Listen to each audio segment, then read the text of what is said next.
Ang mga kwento ng pag-ibig, kwento ng buhay at kwento ng pag-asa dito sa Barangay Love Stories. Love Stories.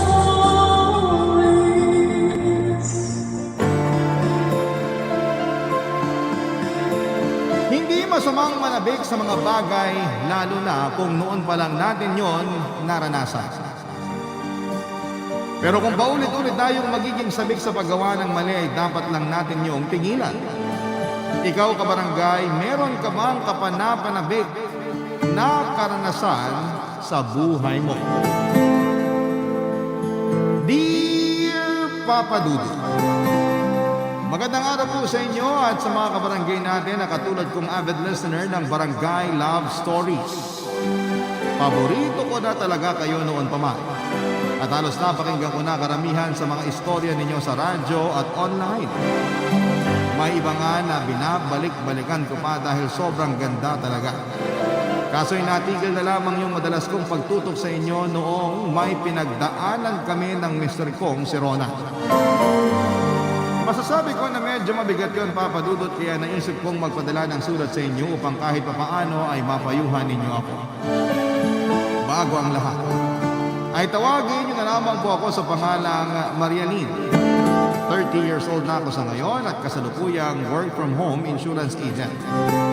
Nangungupahan kami rito sa Mandaluyong at isa namang forma ng asawa ko. Sa trabaho niya ay may pagkakataon na nadidestino siya sa malayo at nakakauwi lang sa akin kapag tapos na ang project nila. Masipag si Ronan at wala akong masabi sa kanya pagdating sa bagay na yon. O doon ay 7 taon ko siyang boyfriend bago kami kinasal. Kaya kilala na siya ng mga magulang ko, Papa Dudu. Sa loob ng 7 taong yon ay minsan ay hindi kami nagsama ni Ronan sa isang kama kasi takot ang mga magulang ko na baka may mangyari sa amin, lalo na nung nag-aaral pa lamang kaming dalawa noong magsimula ang relasyon namin. Pero noong nakaraang taon ay hindi sinasadyang nahuli kami ni Mami na naghahalikan sa kwarto ko na nakalimutan ko pang ilak. Gulat na gulat noon si Mami at sinabi niya kaagad kay Daddy. Mariin nilang sinabi na dapat na kaming ikasal, Papa Dudu. Kaya naman kinausap nila kami ng masinsinan at nagplano na para sa kasal namin ni Rona.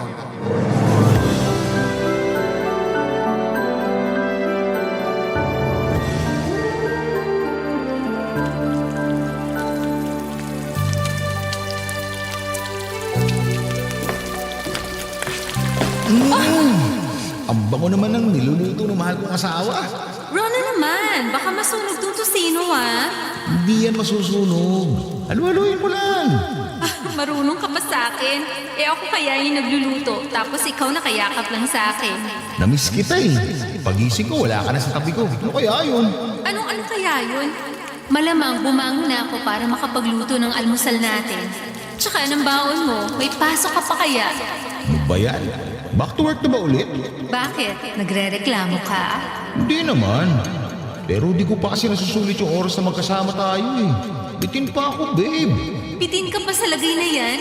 Maya't maya ka nga nakalingkis sa akin. Parang ayaw ko nang hiwalay sa'yo. Sorry ka, kasi kailangan ko nang hanguin tong mga tusino. Mabuti pa, umupo ka na dun sa mesa para makakain na tayo. Ano ba yan? Nakaya ka pa nga eh. Upo ka na rin. Kain na tayo, babe. Oo, sige. Oh, heto yung fried rice. Partneran mo ng tusino at itlog. Nung nakaraan ko pa talaga gustong kumain ng tosilog eh. Salamat, babe ha. Walang anuman. Kain ka marami Mapaparami talaga ako ng kain nito. Pero pwede bang pagkatapos natin kumain? Hoy, Ronan. Alam ko yung tono mo. Ha? Anong tono yung sinasabi mo, babe? Kilala na kita. Yan pa nga lang titig mo at ngisi mo. Alam ko nang ibig mong sabihin eh. Pero hindi ang sagot ko. Hindi agad. Iisa lang tayo. Babe, sige na. Anong isa lang? Nakarami nga tayo kagabi. Hindi ka man lang ba napagod? Hindi. Full charge ako pagkagising ko. Pwes ako, lowbat. Grabe naman. Di ba mahimbing ang tulog mo? Mahimbing naman. Pero pinagod mo kaya ako kagabi, babe. Kaya pwede ba? Skip muna tayo ngayong araw. Medyo masakit kasi ang katawan ko eh. Sige, mamasahihin na lang kita. Ang kulit talaga. Masahe lang. Walang kalokohan, promise. Maniwala sa'yo. Oo nga, fix man. May pasok ka pa sa trabaho. Ako rin, kailangan ko na maghanda maya-maya. Kaya tigilan mo ako sa kakaganyan mo. Baka pareho pa tayong mahuli sa mga trabaho natin. Ewan ko na lang. Ay, grabe, nakakatampo naman. Ikaw ba ang may gana magtampo? Biro lang. Siyempre, naiintindihan ko naman. Saka tama ka. May pasok pa tayo sa trabaho. Kaya imbis na pagkatapos kumain mamayang gabi na lang pag-uwi ko. Pagpareho nang tapos mga trabaho natin. Mag-o-overtime ako dito sa bahay. Ikaw naman ang tatrabahuin ko. Pambihira, masyado ka talagang mainit. Siyempre, masanay ka na. Bakit? Ayaw mo ba? Siyempre, gusto. Pero mamayang gabi na. Ikaw ang masusunod, mahal na Reyna!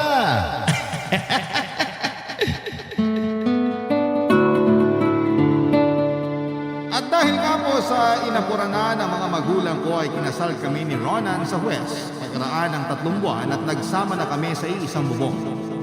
Dahil sa restrictions sa amin ng parents ko ay halatang sabik na sabik kami sa isa't isa matapos naming ikasal. Ang totoo, Papa Dudut, ay ayaw pa talaga naming bumuo ng pamilya.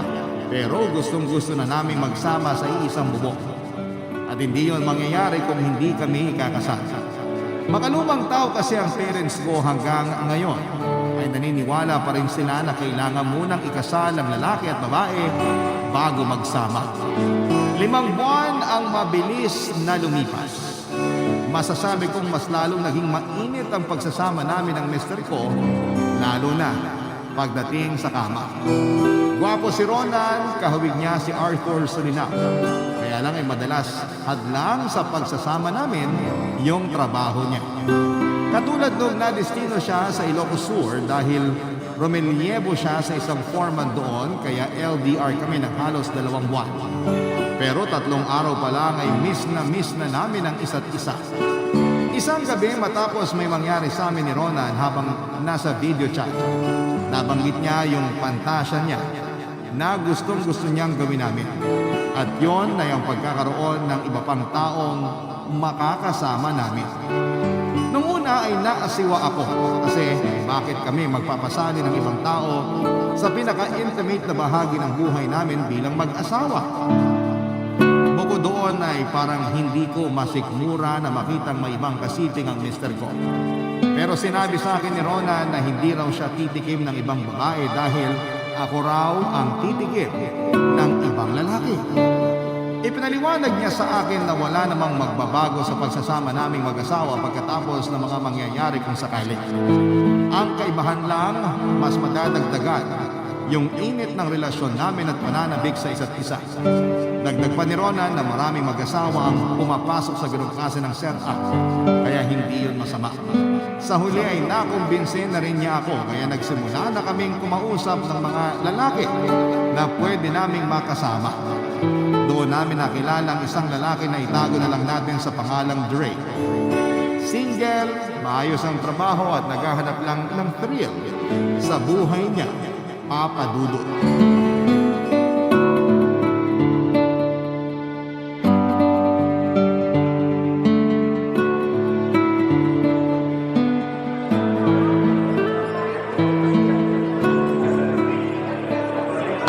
Pasensya ka na ha. Kasi first time pa lang namin gagawin to ng asawa ko, kaya medyo kabado ako. Tapos hindi ko pa siya kasama ngayon. Ayos lang, naiintindihan ko naman. Buti nga, sinipot mo pa rin ako kasi yung iba dyan, biglang umaatras yung tapang kapag meet up na. Muntik ko na kayang i-cancel yung meetup natin, pero in-encourage ako ni Rona na makipagkita sa'yo. Tsaka mukha ka mabait para Indianin. Pero matanong ko lang, sabi mo sa chat natin, hindi mo to first time. Yun bang makikipag-hook up sa mga may asawa? Totoo ba yun? Totoo naman yun.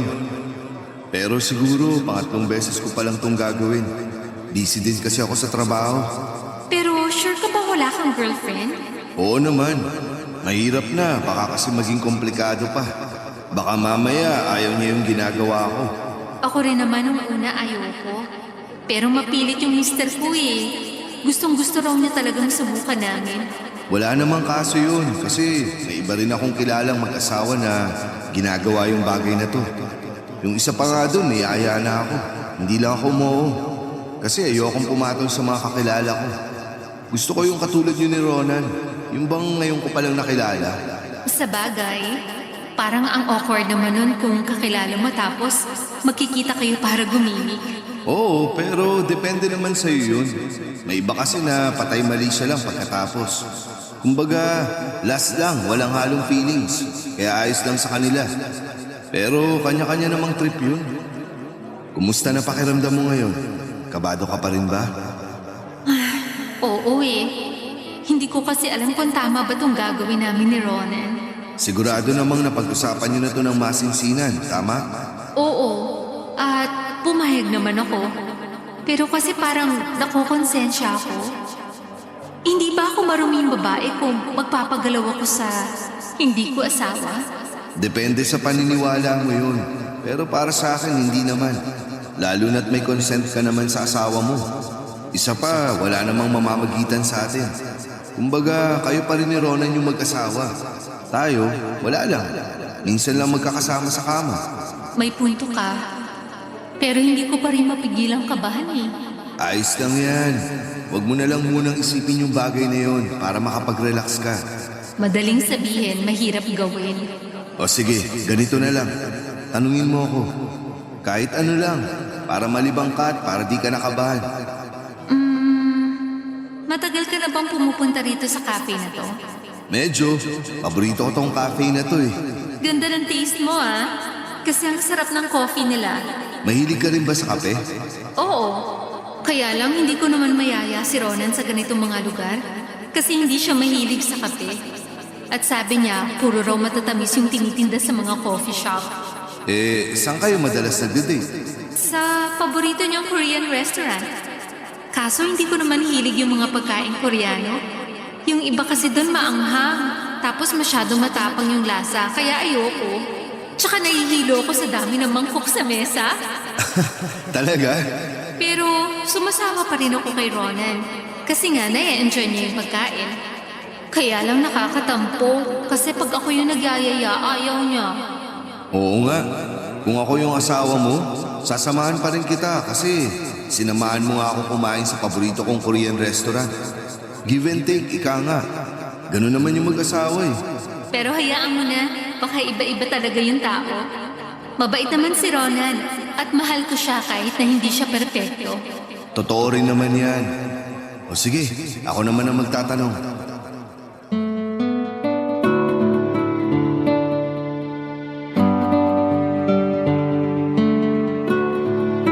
Sa lahat ng mga nakausap namin ni Ronan, si Drake talaga yung pinaka nagustuhan ko. Bukod sa may itsura siya ay magalang din siya at masayang kausap. Patunay na nga yung first meeting namin na akala mo ay matagal na kaming magkakilala kung magkwentuhan. Naging panatag agad ang loob ko sa kanya kahit nakabado ako noon, Papa Dudut.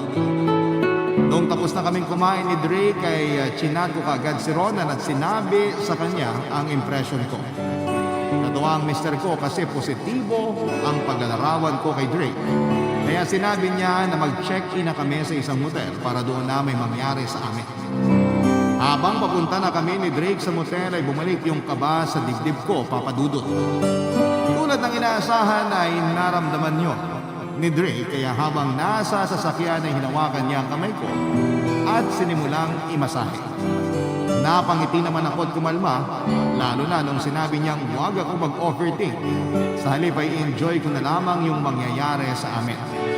Kahit papaano ay nakaramdam ako ng excitement at lalong tumaas ang excitement na yon. Noong mapuna ko ang pagkalalaki ni Drake habang nasa biyahe pa lamang kami, Papa Dudu. At nung makarating na nga kami sa motel, nag-check-in na kami at pagkatapos ay sinet up ko na yung video chat sa cellphone ko para mapanood kami ni Ronan, Papa Dudu. At doon na nga may nangyari sa amin ni Drake ng gabing yon sa loob ng isang motel. Barangay Love Stories. Barangay Love Stories. Hindi ko may paliwanag yung pakiramdam ko matapos may mangyari sa amin ni Drake noong gabing yon. Pero masaya naman ako kasi alam kong masaya din si Ronan habang pinapanood kami habang naka-video call. Pagkatapos ay hindi ako nagstay sa motel at sa halip ay nagbihis na ako at nagpaalam kay Drake na uuwi na dahil may duty pa ako kinabukasan. Pero palusot ko lamang yon dahil hindi na kasama sa usapan namin ni Ronan na magpalipas pa ako ng gabi sa lugar na yon kasama si Drake.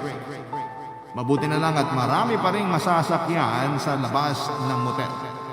Kahit alanganing oras na at ligtas naman akong nakauwi sa inuupahan naming apartment, papadudod simula noon ay lalo ngang tumibay ang relasyon namin ni Ronan. At kapag umuwi siya sa akin ay mas mainit ang mga tagpo na pinagsasaluhan namin.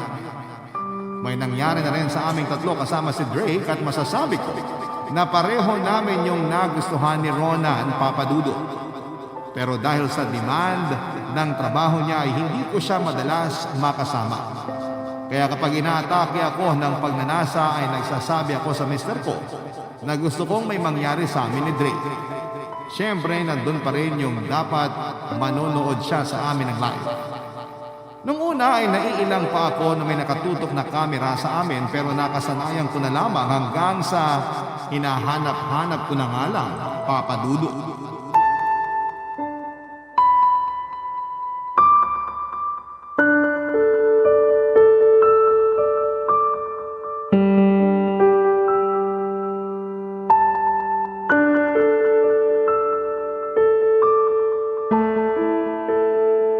Ang kulit ni Ronan.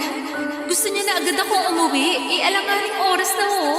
Baka nga wala pa ako makuhang taxi dyan. Paano pa ako? Nung nakaraan lang may binalitang babaeng hinold up dyan. Bakit kailangan mo nang umuwi agad? Dito ka na magpalipas ng oras. Hintayin mo na lang mag-umaga tapos saka ka umuwi. Di ka pa naman siguro malilate sa duty mo, no? Hindi naman. Tsaka flexible naman yung trabaho ko. Yun naman pala. Dito ka na muna magstay. Pero baka magalit si Ronan. Gusto pa naman nun nasa bahay na ako maya-maya.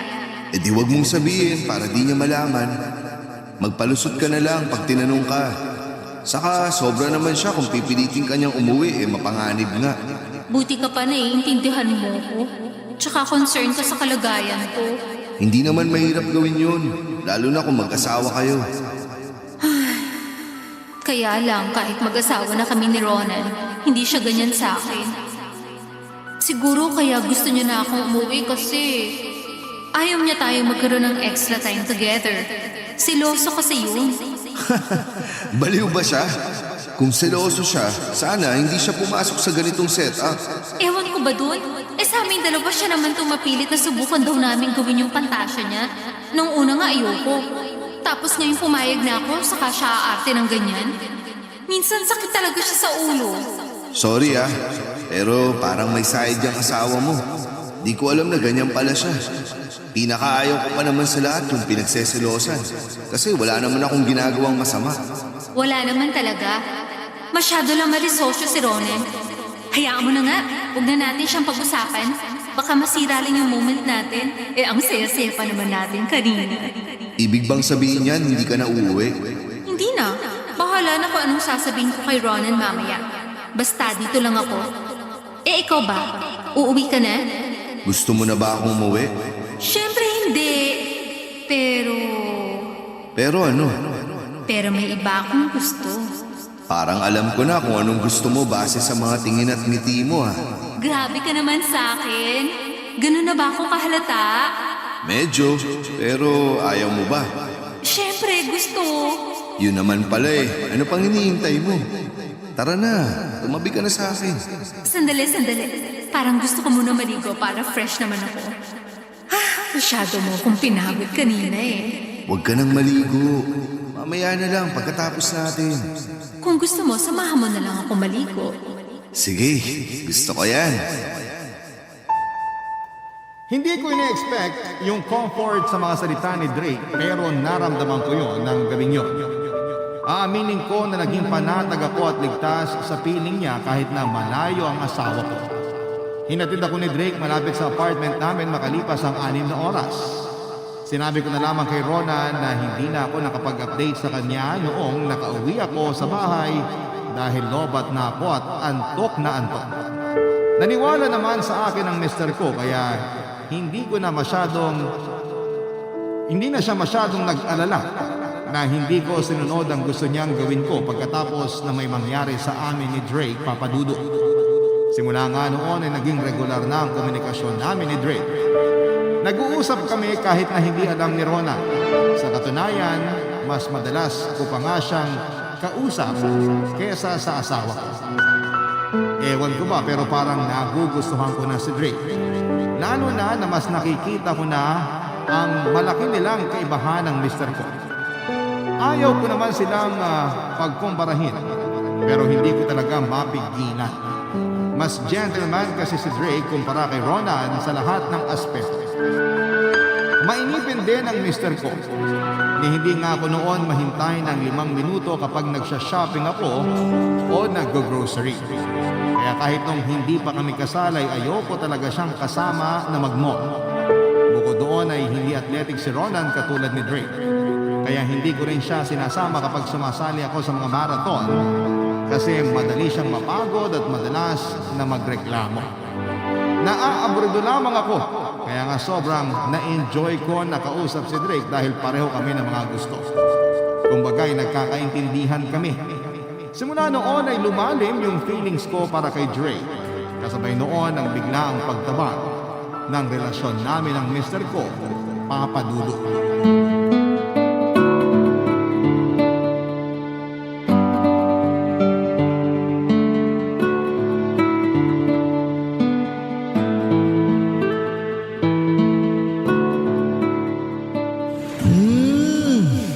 Ang bango talaga ng misis ko.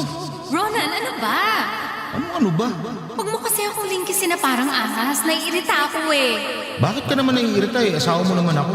Asawa nga kita, pero hindi ka makahalata. Ano bang ibig mong sabihin? Naglalambing lang naman ako. Iyang paglalambing mo, mauuwi na naman sa kung saan. Hindi ka makaintindi na wala ako sa mood. Bakit wala ka sa mood? Meron ka ba?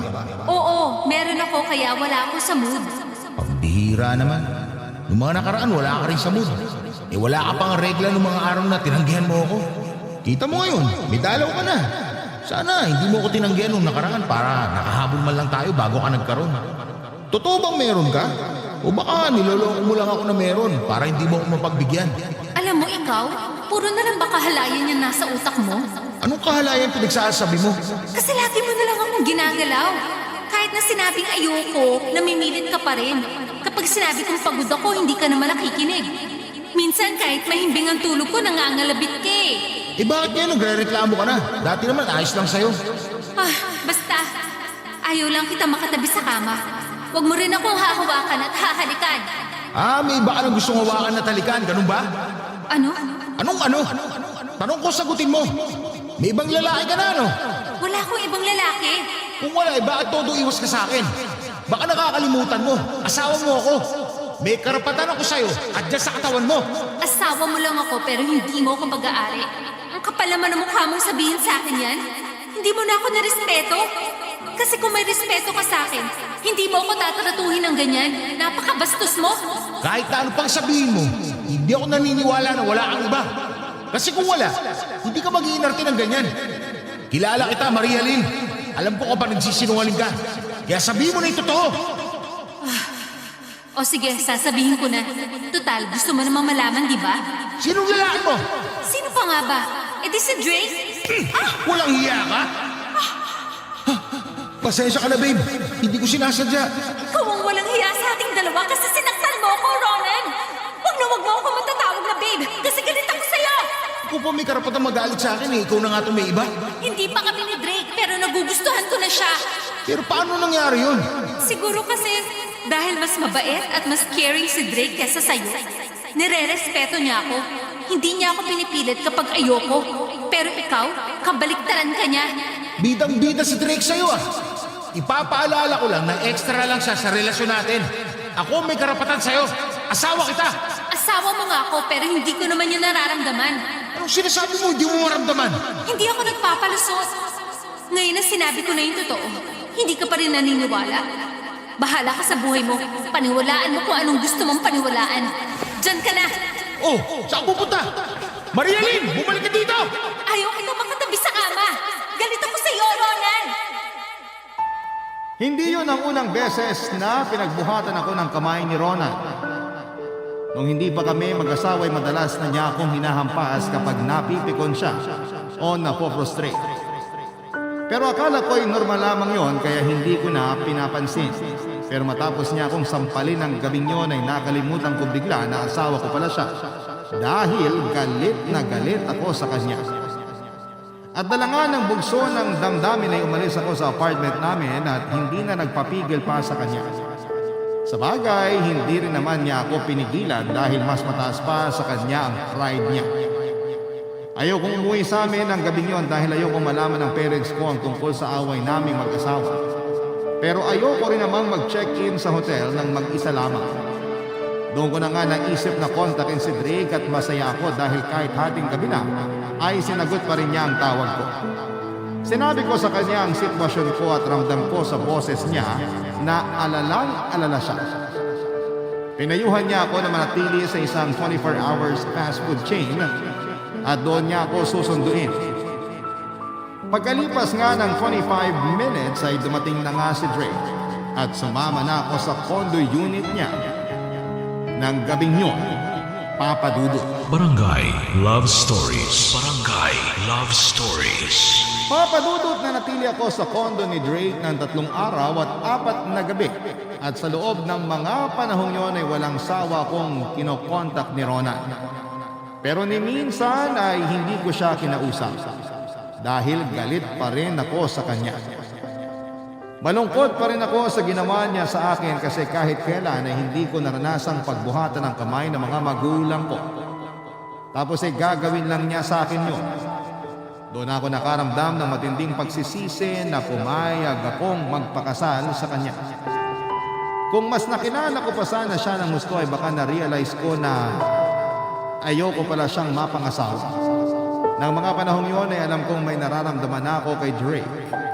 Gusto ko na siya kasi mas caring siya kesa kay Ronan. Tapos ay pareho rin kami ng mga interes sa buhay. Naisip ko na kung siya ang karelasyon ko ay mas magiging masaya ko. Sa nakikita ko ay gusto na rin naman ako ni Drake. Kaya biglang lumakas yung loob ko na ipagtapat na sa kanya ang nararamdaman ko. Isang beses ay pinagluto ko siya ng mga putahing paborito niya para sana sa pinaka-espesyal na gabi ng buhay namin, Papa Dudut.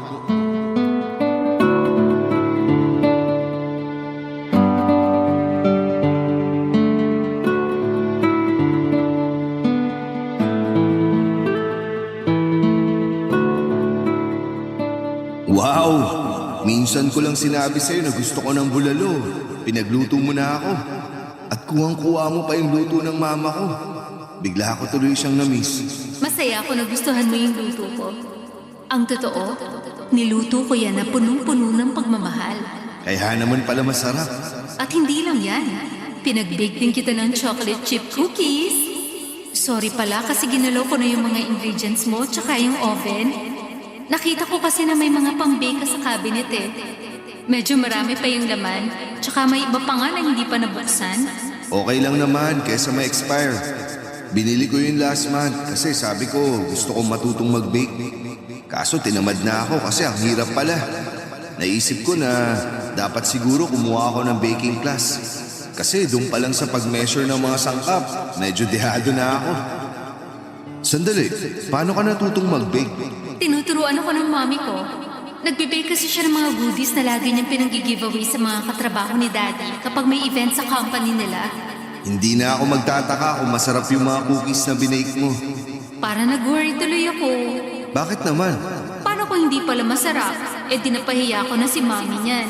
Isipin mo na lang ako, di nga makapag-bake. Ikaw kahit di masarap, marunong mag-bake. Pero naniniwala ako na masarap yung mga cookies mo. Kaya huwag ka nang mag-worry. Sige, salamat ha. Gumagaan talaga ang loob ko sa mga comforting words mo eh. Mabuti ka pa sinusuportahan mo ko sa mga bagay na gusto ko. Hindi tulad ni Ronan. Ayaw kayanin ng mga cookies ko. Hindi raw siya mahilig doon. Matanong ko nga pala, kumusta na kayo ni Ronald? Don't tell me, hindi mo pa rin siya kinakausap hanggang ngayon. Kung kakausapin ko man siya, ay para sabihin na gusto ko na makipaghiwalay. Ha? Bakit naman? Kasi may iba na akong gusto. Ibang gusto? Sino naman? Ay, medyo mahina ka rin pala makagets, no? Siyempre, ikaw. Ako? Maria Lynn, ano kasi? Alam ko magugulat ka, pero ilang araw na akong tsumitsyempo na makausap ka at masabi sa'yo yung feelings ko. Gusto kita, Drake. Hindi lang pala gusto kasi mahal na kita. Baka naman nabibigla ka lang sa sinasabi mo, ha? Hindi ako nabibigla. Seryoso ako sa sinabi ko. Mahal na kita. Pero may asawa ka. Paano na lang si Ronan? Sige nga. Hindi ko alam. Basta ayoko na siya makita at makasama ka. Hindi pwedeng gano'n na lang yung gusto mong mangyari. Kasal kayo. Saka di pa naman kayo nakakapag-usap. Sabi mo, panay text niya sa'yo at humingi ng tawad, di ba? Bakit di mo muna siya subukang kausapin? Kung makapagsalita ka naman, parang hindi mo narinig yung sinabi ko. Sabi ko, ayoko na sa kanya kasi ikaw na yung mahal ko. Narinig ko naman, pero... Pero ano? Pero hindi kita mahal, Maria Lynn. Wala rin akong gusto sa'yo. Akala ko kasi... Baka akala mo lang. Pero pasensya ka na kasi kaibigan lang turing ko sa'yo. Wala rin sa bokabularyo ko yung ma-inlove sa mga nakakasiping ko sa kama. Lalo na kung may asawa. Ganun ba? Baka nga maling akala ko lang tapos nag-assume na ako. I'm so sorry kung yan yung naramdaman mo. Wala ka namang kasalanan eh. Tsaka may point ka rin naman sa mga sinabi mo. Hindi ko ba sinusubukang kausapin si Ronan? Hindi naman siya basta kung sino lang. Kasi kahit balik-balik na rin ko pa ang mundo, asawa ko pa rin siya. Kaya nga baka pwede pang maayos. Pag-usapan niyo yung problema niyo. Tapos magsimula kayo ulit. Kung kinakailangan na itigil na natin yung ginagawa nating tatlo, walang problema sa akin. Ako na mismo yung lalayo para di na ako makasira sa pagsasama niyo. Sobrang sakit na marinig mula kay Drake na hindi pala mutual yung feelings namin sa isa't isa.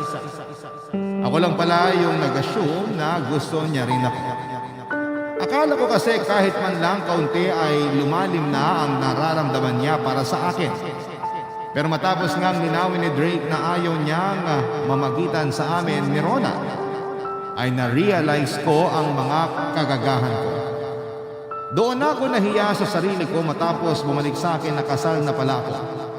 At kung makikipaghiwalay ako ng tuluyan kay Rona ay mag-uumpisa na naman akong muli.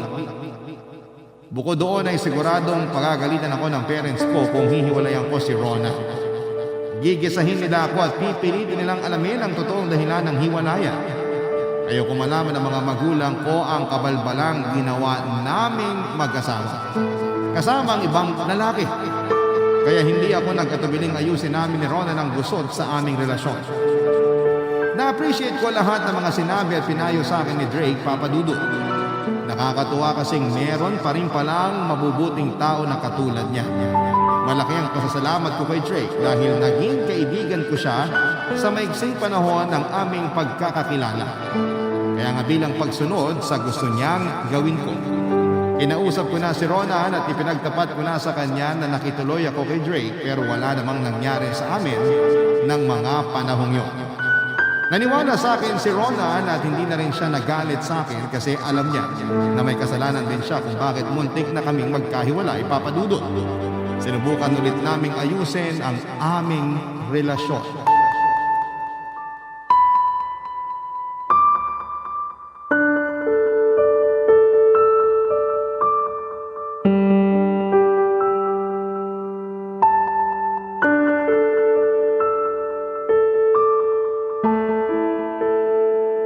Sorry talaga, babe. Kasi nasaktan kita sa mga ginawa ko. Hindi ko na inisip yung nararamdaman mo. Masyado ako naging manhid. Tapos, pinilit pa kitang gawin yung mga ayaw mong gawin. Wala na tayong magagawa doon. Nangyari na yun. Ang mahalaga, na-realize mo na yung mga mali mo. At saka hindi lang naman ikaw yung may kasalanan kung bakit muntik na tayo maghiwalay eh. Ako rin naman, kasi nagkagusto ko kay Drake. Pero mabuti na lang natauhan ako kasi pinarealize na sa akin na kasal pala tayo. Salamat talaga at mabuting tao si Drake. Buti na lang din. Sa kanya ka nakituloy nung umalis ka dito sa bahay natin. Hindi ko talaga alam kung saan ka hahanapin eh. Alam ko kasi na hindi ka naman umuwi sa bahay ng mga magulang mo. Nahihiya kasi ako kay na mommy at daddy. Ayoko malaman nila yung away natin. At sigurado ako na pagagalitan nila tayo ng gusto kapag nalaman pa nila yung pinaggagawa natin. Oo nga eh. Bigla tuloy ako nahiya kasi ako yung nag-udyok sa'yo na gawin natin yun. Sorry talaga. Okay na nga kasi nakaraan na yun. Tsaka pumayag din naman ako. Hindi mo rin naman ako pinabayaan. Kaso hindi lang talaga naging okay. At naging meet siya pa para muntik na tayo maghiwalay. Kaya nga baka sign na yun na itigil na natin yung ginagawa natin yun. Ititigil na talaga natin kasi ayoko magkagusto ka sa ibang lalaki. Kung alam mo lang na para ako masisira ng ulo nung sinabi mong gusto mo na si Drake. Sorry sa bagay na yun, babe. Masyado lang ako nadala ng emosyon ko. Nung narealize ko nga yung kagagahan kong yun, munti ko nagsampalin ng sarili ko kasi paano ko naating na ipagpalit yung mahigit 7 taon nating relasyon sa lalaking noon ko lang nakilala. Naisip ko na baka nabigla lang ako kaya ako nasabi yun. Nagalit lang ako sa'yo kasi sinampal mo ko. Tungkol nga pala ron, pangako, hindi na kita sasaktan. Mas magiging maingat na rin ako sa mga kilos at mga sasabihin ko sa'yo. Kung sakali namang masaktan ulit kita sa mga salita ko, sabihin mo kaagad sa akin para alam ko kung paano itatama sarili ko. Ayos ba yun sa'yo? Ayos na ayos. Pero sana ganyan ka pa rin sa akin kasi hindi naman ako perpektong asawa. Nagkakamali din ako, babe. Pero para sa akin, ikaw na yung pinaka-perpektong asawa. Kaya nga mahal na mahal kita. Sorry ulit. Sorry talaga kasi kamuti ko na masira yung pagsasama natin dahil sa akin. Hindi ko lang talaga mapigilan makonsensya dahil sa nangyari. Isipin mo na lang na pareho tayo may kasalanan at pananagutan. Ngayon na nagkapatawaran na tayo at nangako mas magiging mabuting asawa sa isa't isa, huwag ka na makonsensya. Isang tabi na lang natin yung mga nangyari at magsimula tayo ng panibago. Hindi pa naman huli ang lahat para sa atin, di ba? Oo naman. Yan din talaga yung gusto kong mangyari, babe. Yung magsimula ulit tayo para sa pamilya natin. Halika nga rito. Ayakap ako. I love you, babe. I miss you. I love you too. Miss na miss kita. Ay, naku babe. Bakit? Naisip ko lang kung gaano ako kaswerte sa'yo. Naku, parang binubola mo naman ako eh. Hindi kita binobola. Nagsasabi lang ako ng totoo. Sobrang swerte ko sa'yo. Kaya hindi ako magsasawang ulit-uliting sabihin sa'yo na I love you. I love you more, babe. Siguro nga ay naging sabik lang ako sa atensyon ni Drake kaya nakalimutan kong may asawa na pala ako. At yun ay walang iba kundi si Ronan. At pagkatapos nga ng mga pinagdaanan namin ay masasabi kong tumibay ng gusto ang aming relasyon. Nagsimula kaming muli ni Ronan bilang mag-asawa at mabuti na lang dahil sa malapit na ulit siya na madistingo kaya mas marami na kaming oras sa isa't isa. Tuluyan na rin naming pinutol ang komunikasyon namin kay Drake at doon ko nga na-realize na bugso lang ng damdamin yung feelings ko para sa kanya, Papa Dudut. Nagplano na po kaming magka-baby ni Ronan at dininig naman yun ng Diyos nang mabuntis ako. Pero muling na-assign sa malayo ang trabaho ng mister ko kaya wala na naman siya sa tabi ko habang nagbubuntis ako. At dahil likas ang pagiging emosyonal sa mga nagdadalang tao ay nagtampo ako ng husto kay Ronan dahilan para kumausap na naman ako ng ibang lalaki online. At doon ko nga nakilala si Ethan. Mahigit 2 linggo na kaming nag-uusap ni Ethan at nung una ay friendly chat lamang kami. Hanggang nauwi na sa landian at nagsimula na rin akong magpadala ng mga malalaswang larawan ko sa kanya. Hindi ko na inisip na buntis ako dahil sabik na sabik ako sa atensyon ng lalaki na hindi naman maibigay ng asawa ko kasi masyado siyang subsob sa trabaho.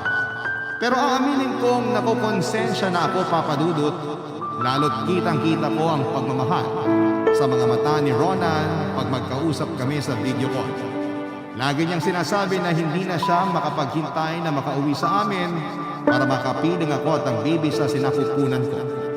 Sana po ay mabigyan ninyo ako ng payo. Hanggang dito na lamang po ang sulat ko, Papa Dudut. Malaking bagay po sa akin na mapili po ninyong i-area ang kwento ko sa Barangay Love Stories. God bless po sa inyong istasyon. Ang inyong forever kapuso at kabarangay na nalilito, Marialine. Nagustuhan ng iyong napakinggan? Ituloy yan via live stream sa www.gmanetwork.com/radio. Barangay LS 97.1 Forever.